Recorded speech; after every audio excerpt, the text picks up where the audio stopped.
I want to talk just a minute about the Christian church and the gays and lesbians and how most people have it all wrong. You know, I'm a strong Christian and a firm, true believer in the saving grace of Jesus Christ, who is the only way to salvation, the only way to heaven.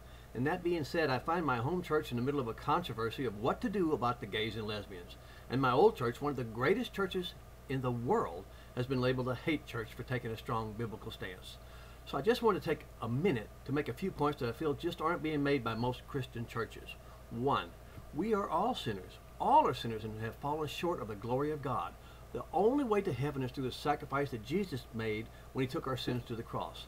Every day I break most of the 10 Commandments. Every day I do sinful things: cussing, lying, coveting, lusting, being greedy, selfish, not loving my neighbors as myself, and of course sexual sins.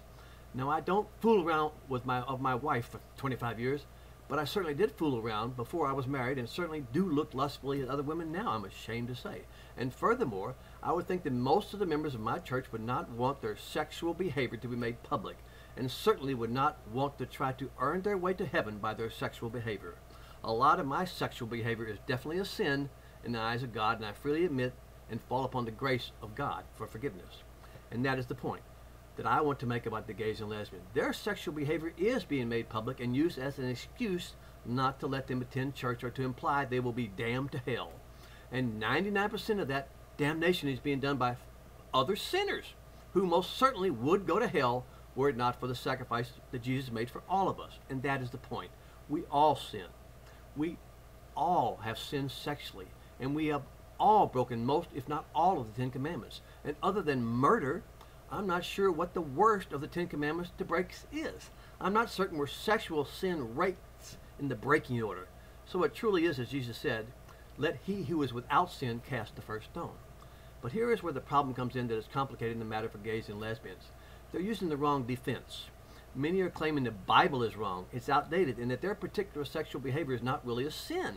And that, in my opinion, is the wrong defense. Sin is sin, and we should leave it at that. Not try to destroy the book of God's rules to justify certain behavior. We all sin.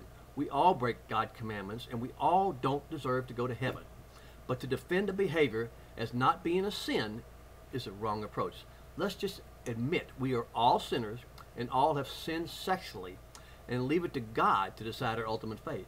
God is love, and his grace is sufficient for any sin as long as we admit it is a sin.